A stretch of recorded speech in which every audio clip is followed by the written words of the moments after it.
Hi friends, हमारी 3 तरीके की पेंशन होती है। नंबर 1 वृद्ध pension, number 2 window pension, number 3 दिव्यांग पेंशन। दोस्तों कई बार होता क्या है, मानकर चलिए एक विडो लेडी है और उनकी उम्र 60 साल से ऊपर की हो चुकी है और वह विडो पेंशन का अपना आवेदन करवाना चाहती है। तो वह जनसेवा केंद्र पर गई, अपने सारे डॉक्यूमेंट उसने जनसेवा केंद्र संचालक को दे दिए। बाई चांस वो जो विडो पेंशन की साइट थी वो नहीं चल रही थी और जनसेवा केंद्र संचालक ने देखा कि डॉक्यूमेंट उनके सारे हैं और चूंकि 60 साल से ऊपर अगर कोई विडो लेडी है उनका आवेदन वृद्ध पेंशन में भी हो सकता है। तो जनसेवा केंद्र संचालक ने उनका आवेदन वृद्ध पेंशन में कर दिया। क्योंकि दोनों में बराबर पैसा मिलता है, उससे कोई फर्क नहीं पड़ता। समान धनराशि उसको पेंशन के रूप में उस पेंशन में मिलेगी, उसमें मिलेगी। और जो रजिस्ट्रेशन संख्या वगैरह होती है वह उसने लिखकर एक कागज पर उनको आवेदक को विडो लेडी को दे दी। दोस्तों महीने 2 महीने में उनकी पेंशन स्वीकृत हो गई और खाते में पहुंचनी शुरू हो गई। दोस्तों जब तक पेंशन आती रहती है तो कोई दिक्कत नहीं होती, लेकिन जब पेंशन किसी वजह से रुक जाती है, कुछ भी गड़बड़ हो सकती है, बहुत सारे कारण होते हैं, कभी कोई पेंशन रुक जाती है तो फिर समस्या आती है।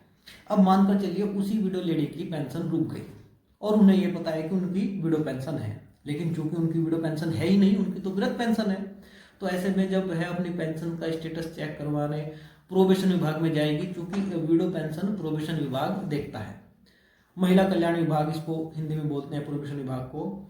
तो वहां जब वह रजिस्ट्रेशन संख्या और अपना खाता संख्या लेकर जाएगी तो प्रोबेशन विभाग वाले उनको कह देंगे कि आपकी पेंशन ये नहीं है। तो ऐसे में फिर विडो लेडी को वृद्ध पेंशन का विभाग जो होता है समाज कल्याण विभाग, वहां जाना होगा, वहां अपनी पेंशन दिखवानी होगी। ठीक है, उनकी पेंशन का वहां पता चल जाएगा, लेकिन ऐसे में लाभार्थी को, आवेदक को परेशान होना पड़ा, उसको बार बार इधर से उधर जाना पड़ता है, समस्या आती है। फिर ऐसी स्थिति और मामलों में भी पैदा हो सकती है। मानकर चलिए कोई विडो लेडी है और वह दिव्यांग भी है, वहां भी ऐसी स्थिति आ सकती है कि वह आवेदन उसमें करवाना चाहती है, दिव्यांग पेंशन में हो गया उसका विडो पेंशन में। बहुत सारे कारण हो सकते हैं ऐसे। अच्छा, एक लेडी विडो है और वह वृद्ध भी है, दिव्यांग भी है, वहां भी ऐसी स्थिति हो सकती है। और कभी कभी कोई वृद्ध व्यक्ति है, 60 साल से ऊपर की उसकी उम्र हो गई और वह दिव्यांग भी है, वहां भी ऐसी स्थिति उत्पन्न हो सकती है। दोस्तों बहुत सारे मामले आते हैं, तीनों ही विभाग में आते रहते हैं। पेंशन कुछ होती है और आवेदक दूसरे विभाग में जाता रहता है, भटकता रहता है इधर से उधर, तो परेशानी आती है। तो दोस्तों मैं इसका समाधान बताऊंगा कि आप पेंशन का कैसे पता करेंगे कि आपकी पेंशन कौन सी है। दोस्तों अगर आपके पास फार्म की हार्ड कॉपी है तो उससे तो खैर पता कर ही लेंगे आप, उसमें ऊपर लिखा होता है महिला कल्याण विभाग, समाज कल्याण विभाग और दिव्यांग विभाग। लेकिन अक्सर होता क्या है कि वह हार्ड कॉपी 2 साल 3 साल बाद गुम हो जाती है और रजिस्ट्रेशन संख्या वगैरह कहीं किसी कागज पर अगर लिखा आपको मिल जाए, कहीं पासबुक पर लिखा हो वह रजिस्ट्रेशन संख्या, तो आप रजिस्ट्रेशन संख्या देखकर यह पता कर सकते हैं कि आखिर पेंशन कौन सी है। लेकिन दोस्तों 2016 के बाद की जो पेंशन है उसी में आप रजिस्ट्रेशन संख्या के आधार पर पेंशन का पता कर सकते हैं।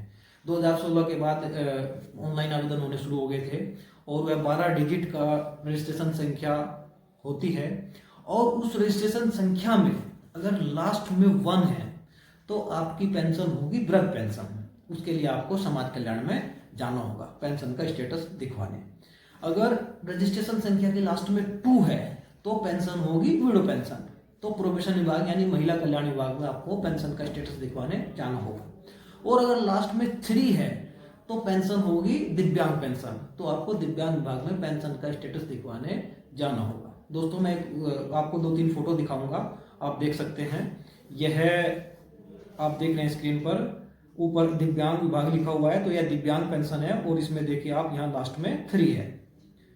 यह एक दूसरा आवेदन है, इसमें ऊपर महिला कल्याण विभाग लिखा है, निराश्रित महिला पेंशन, और इसमें देखिए आप जैसे कि मैंने बताया है लास्ट में डिजिट में 2 है।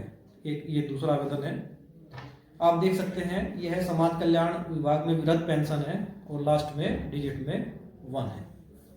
तो दोस्तों इस आधार पर आप पता कर सकते हैं। अगर आपकी हार्ड कॉपी खो गई है और रजिस्ट्रेशन संख्या कहीं लिखी हुई है तो आप आसानी से पता कर सकते हैं।